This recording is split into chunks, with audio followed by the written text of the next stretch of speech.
ये बराबर नहीं है। क्यों? ये परमेश्वर का भय नहीं मानता है, ये परमेश्वर की बातों को नहीं सुनता है। हम कहते तो हो कि हमारे बच्चों की चर्च में जाओ, लेकिन हम चर्च में कितना जाते हैं। हम कहते तो हो कि संडे स्कूल में बैठो, लेकिन हम कितना परमेश्वर के वचनों को बाइट करते हैं। अगर आज मैं सच में पूछूँ तो यहाँ पर पेरेंट्स लोग को अगर कोई बाइट वचन बताओ तो बहुत कम उठेंगे, लेकिन बच्चों को बोलो तो बच्चों को पट्टा से आगे धकेलेंगे। हाँ, मेमोरी वर्स बोलो तो बच्चों को जल्दी आगे धकेलेंगे, लेकिन मैं बोलूँ पेरेंट्स आ जाओ तो नहीं आएंगे। क्यों? हम बच्चों को तो देने की कोशिश कर रहे हैं, लेकिन पेरेंट्स हम नहीं कर रहे, और वो भी कल को जाकर यही करने वाला है, क्योंकि हमने यही सिखाया है। हम नहीं जाएंगे लेकिन तू जाना है, हम नहीं बैठेंगे लेकिन तू बैठना है, हम नहीं करेंगे लेकिन तू करना है। तो वो क्या सीख रहा है हमसे? इसलिए आज हमें क्या करना है? अगर सच में मेरे बच्चे आशीषित रहना, हमारे बच्चे अगर सच में आशीष के पात्र बनना है, तो हमें क्या करना है? हमें नीति वचन सिखाता है उसका 22 कि लड़के को उसी मार्ग की शिक्षा दे जिससे उसको चलना चाहिए, और वह बुढ़ापे में भी क्या ना होना चाहिए?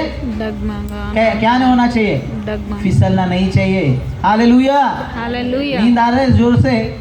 नहीं नहीं, नींद आ रही है जोर से? हालेलुया। नींद आने वाले नहीं आ रहा है? नहीं। प्रभु की स्तुति को जागते रहिए, क्योंकि ये एक ऐसी विषय है, यह एक ऐसी बात है जो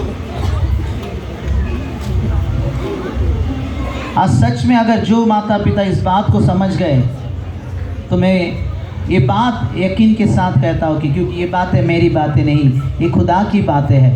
जिस माता पिता ने इस बात को स्वीकार कर लिया, जिस माता पिता ने इस बात के लिए अपने आप को दे दिया, विश्वास करे जो श्रेष्ठ आशीष परमेश्वर का वचन कहता है, वो परमेश्वर सच्चा है और वो उस आशीष को देगा ही देगा। Hallelujah, hallelujah. यहाँ पर कहता है कि बच्चे को उसी मार्ग की शिक्षा दे जिससे उसमें चलना चाहिए, ताकि वो क्या ना हो, कभी ना फिसले, कभी ना फिसले। कितने लोग को पता है ये वचन? नीति वचन 22:6, बुढ़ापे में भी ना फिसले, ना फिसले। लेकिन आज बच्चे लोग कब फिसल रहे पता है आप लोगों को? 5वीं 6वीं के बच्चे लोग फिसल रहे आज। बुढ़ापे तो दूर की बात रह गई है, बुढ़ापे दूर की बात है। लेकिन अगर सच में मेरा बच्चा फिसलना नहीं है, सच में मेरा बच्चे सही राह पर रहना है, तो मुझे क्या शिक्षा देना है? मुझे कोई तो एक शिक्षा देना है। आज हम शिक्षा तो दे रहे हैं, कौन सी शिक्षा दे रहे हैं हम लोग? हम एजुकेशन तो दे रहे हैं, लेकिन क्या वो एजुकेशन उसको फिसलने से बचा रही है? वो एजुकेशन जो उसको हम दे रहे हैं, क्या सच में वो उसको गिरने से बचा रही है? पीछे जो लोग बैठे हैं थोड़ा ध्यान दो, गड़बड़ मत करो। पीछे के लोग, सिस्टर्स लोगों से बात कर रहा हूँ, पीछे थोड़ा ध्यान दो। आज जो शिक्षा हम लोग दे रहे हैं, क्या वो शिक्षा मेरे बच्चे को सच में फिसलने से बचा रही है? बड़ी बड़ी डिग्रियों को लिए हुए बच्चे, क्या सच में वो फिसलने से बचे हुए हैं? क्या सच में वो लोग पाप से बचे हुए हैं? क्या सच में वो लोग बुराई से बचे हुए हैं? मेरा कहना ये नहीं है कि पढ़ाई नहीं कराना है, लेकिन इससे बढ़कर एक और कार्य है जिसे हम भूल चुके हैं, जिसे हमें करना है।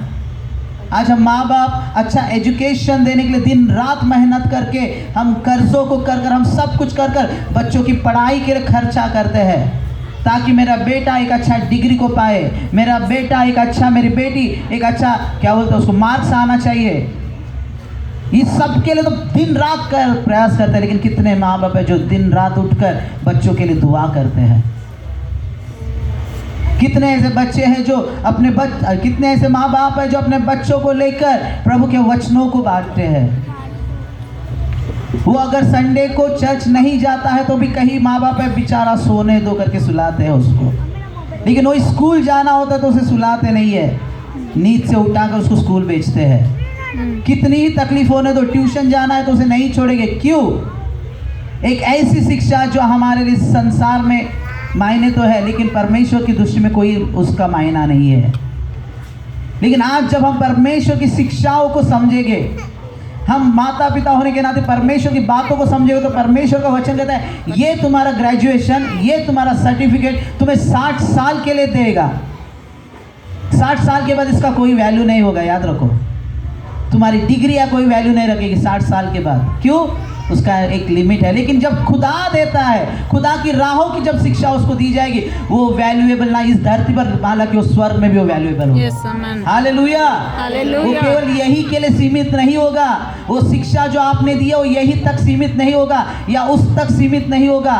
जिस बेटे को आपने पढ़ाया है, जिस बेटी को आपने पढ़ाया है, जिसको अच्छा नौकरी दिलाया, जिसको अच्छा सब कुछ किया, वो सिर्फ यहाँ पर सीमित है। लेकिन वो सब चीज़ें उसको फिसलने से नहीं बचा सकती, वो सब चीज़ें उसको नाश होने से नहीं बचा सकती है, वो सब बातें उसको दलदल में गिरने से नहीं बचा सकती, शत्रु के हाथों से नहीं बचा सकती है। आज कौन सी शिक्षा हमें देना है? हम व्यवस्था विवरण उसका 6वां अध्याय में जब पढ़ते हैं, 6 से लेकर 7वें अध्याय में परमेश्वर की बातों को सिखाओ करके कहता है। परमेश्वर के वचनों को उन्हें सिखाओ।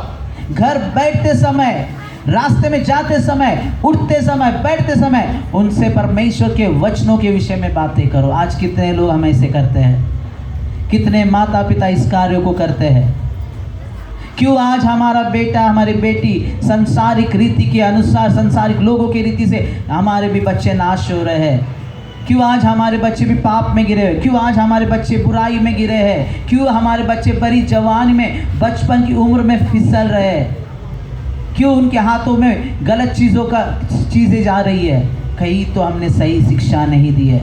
हमारा एजुकेशन जितना इम्पोर्टेंट है उतना ही ज़रूरी है कि खुदा की बातों में उन्हें बढ़ाना, खुदा की बातों में उन्हें चलाना। अगर हम जिस वक्त इस रीति से उसे चलाते हैं तो देखिए, मैंने कहा कि जैसे ये सिर्फ हमने दिया हुआ एजुकेशन सिर्फ उसके लिए सीमित रहेगा, हमने दी हुई 86 नौकरी उसके लिए सीमित रहेगा। लेकिन वचन कहते हैं, जब व्यवस्था में 7वां अध्याय वचन 9 को जब पढ़ते तो वो कहते हैं कि वो हजारों के लिए आशीष का बनेगा। हालेलुया। वो एक के लिए नहीं, वो 60 वर्ष के लिए नहीं, लेकिन जब हम सही शिक्षाओं को देंगे उसे, हम सही बातों में चलाएंगे उसे, हम खुद परमेश्वर का भय और भक्ति में चलेंगे और उसी में उसे चलाएंगे, तो वो केवल 60 वर्ष के लिए वो आशीषित नहीं रहेगा, वो हजारों के लिए आशीष रहेगा। हालेलुया।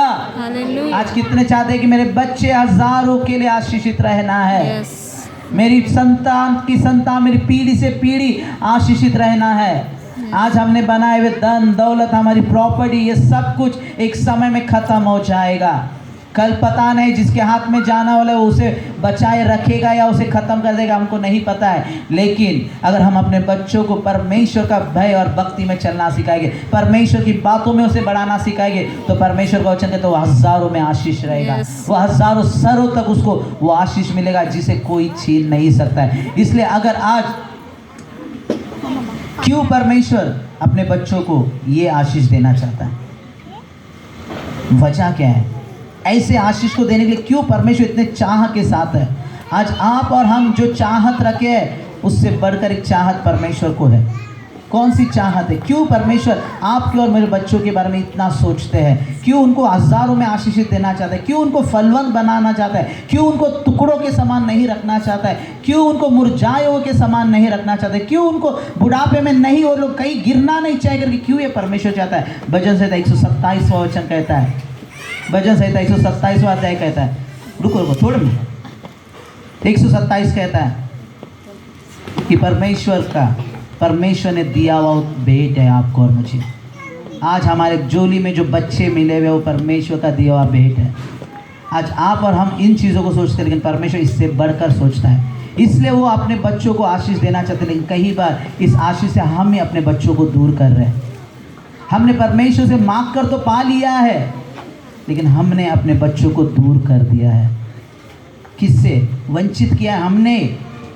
हम कारण है हमारे बच्चों के गिरने का, हम कारण है हमारे बच्चों का राह से भटकने का, हम कारण है हमारे बच्चों को आज फिसलने का, क्योंकि यही से तो झरना बह रहा है। अगर यही से सही झरना नहीं बहेगा तो वो फलवंत कैसे बनेगा, वो कैसे आशीष में रहेगा? इसके लिए आज प्रियो यही कहना चाहता हूँ, जो माता पिता सच में इस रीति से चल रहा है उसकी संतान आशीषित है। लेकिन फिर भी अगर ऐसे राहों पर चलने वाले के माता पिता के ऐसे बातों को, ऐसे माता पिता के बच्चे अगर वो सही राह पर नहीं चल रहे तो सच में खुदा उनको दंडित करेगा।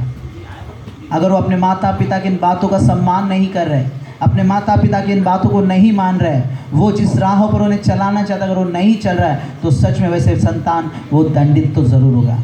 लेकिन मेरा और आपका कर्तव्य है कि मुझे जो परमेश्वर ने दिया है उसे मैं उस भय के साथ, उस भक्ति के साथ बढ़ाऊँ, ताकि मेरे बच्चे पहली बात, वो कभी मुरझाए नहीं। दूसरी बात, वो कभी मांगने वाले के समान ना रहे। तीसरी बात, उसको सही शिक्षा में जब हम बढ़ाएंगे तो वह हज़ारों में वो आशीष करेगा, क्योंकि वो जो बच्चा जो आपको और मुझे दिया गया वो परमेश्वर की ओर से है। मैं आज ये बात यहाँ पर केवल मोना या सैम के लिए नहीं, लेकिन यहाँ हर माता पिता के लिए, और मैं मोना और सैम के भी यही कहना चाहता हूँ कि अपने अंदर वो प्रभु के प्रति वो भय, वो भक्ति रखो, अपने अंदर प्रभु के प्रति वो विश्वास को रखो, ताकि कल जब तुम्हारी बेटी बढ़ेगी तो वो उस छाया में बढ़नी चाहिए, वो संसार की छाया में नहीं। सैम और मोना सुन रहे हैं, नहीं पता नहीं उनका ध्यान कहीं और। बिरयानी रहेगा, कोई लेकर नहीं जाएगा, हम लोग खा के जाएंगे, ध्यान दो इधर। ओके, बिरयानी आपका यहीं पर रहेगा, हम खाएंगे। हम कोई खाली पेट नहीं, कोई भी बिना खाना नहीं खाना, बिना खा के नहीं जाना है, सबको खाना है। ओके, सब खा के जाएंगे, टेंशन मत लो, लेकिन ध्यान दो, ठीक है।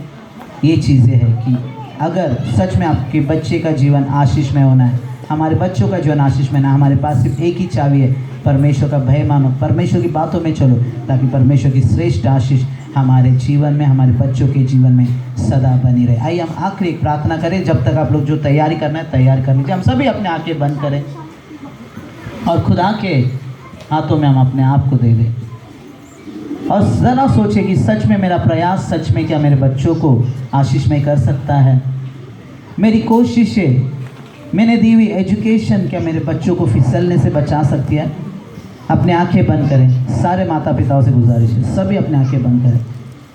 ये समय है, सोचिए अपने बच्चों के प्रति। आज हमारे बच्चे छोटे हो सकते हैं, लेकिन एक दिन वो बढ़ेंगे, एक दिन वो संसार में जाएंगे, समाज में जाएंगे, लेकिन क्या वो उस समय फिसलने से बचेगा? क्या उस समय वो गिरने से बचेगा? आज मैं सच में मेरे बच्चों के लिए किन बातों के लिए प्रयास कर रहा हूँ, किन बातों के लिए मैं कोशिश उठा रहा हूँ? क्या सच में मैं अपने बच्चों के लिए प्रभु में भय भक्ति के साथ जीवन जीकर मेरे बच्चे को वो श्रेष्ठ आशीष के पात्र बना रहा हूँ जो खुदा मुझे देना चाहता है। Thank you Lord, hallelujah. धन्यवाद करते हैं प्रभु, हम आपको अनुग्रहकारी खुदा, हम धन्यवाद करते हैं। आज यहाँ पर हम जब आए हैं खुदा के पास, परमेश्वर अपने आसीन आशीष खुदा फिर कर हमारे बीच। आज खुदा हम जानते हैं कई माता पिता अपने बच्चों को लेकर परेशान है, रजा चिंतित है प्रभु के भविष्य को लेकर। प्रभु आज जो भी परिस्थिति समाज में है परमेश्वर, आज जो हालात परमेश्वर संसार में है परमेश्वर, उसके कारण कितना डर है परमेश्वर, कितना सारा परेशानियां है परमेश्वर।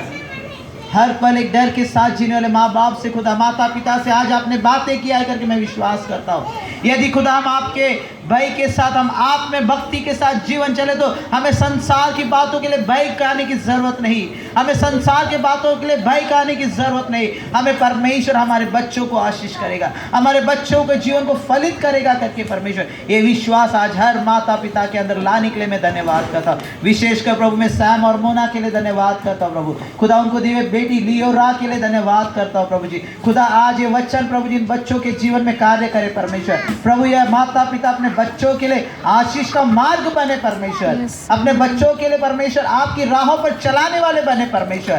केवल संसारिक बातों को देकर खुश होने वाले नहीं, लेकिन आपके वचनों में बढ़ाने वाले एक अच्छे माता पिता बनने के लिए इनकी सहायता और मदद कर। बेटी लियोरा को परमेश्वर इस दूसरे वर्ष में जैसे आपने लाया परमेश्वर प्रभु, और अनेक अधिक अच्छे वर्षों को उस बेटी को दे परमेश्वर। ये बेटी जब बढ़ेगी तो एक फलवंत दाखलता बने परमेश्वर प्रभु, जलपाई के पौधे के समान बने परमेश्वर। ये बेटी परमेश्वर कभी किसी के आगे हाथ फैलाने वाली ना बने परमेश्वर, ये बेटी कभी फिसलने वाली ना बने परमेश्वर, लेकिन ये आप में परमेश्वर श्रेष्ठ आशीष के पात्र बने परमेश्वर। उत्तम आशीष प्रभु जिस बेटी को होने देने के लिए दुआ करता हूँ। फिर एक बार परमेश्वर मैं लियोरा के लिए परमेश्वर बल को कहता हूँ परमेश्वर, चंगाई को कहता हूँ प्रभु, दीर्घ आयु को मैं घोषणा करता हूँ प्रभु यीशु मसीह के नाम में खुदा।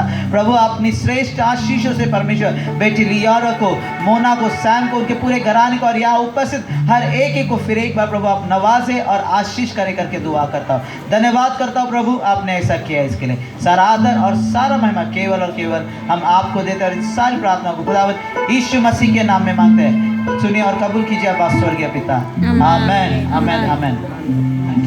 आशीष ओके, आइए हम एक आशीष वचन ले। आखिर में हम अपने आंखें बंद कर अपने हाथों को स्वर्ग की ओर उठाए और परमेश्वर के आशीष को पाए।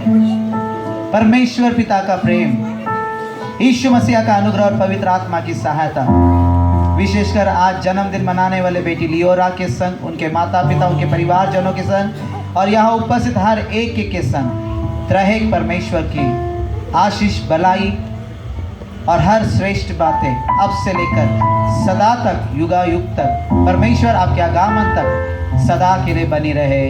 आमीन, आमीन, आमीन।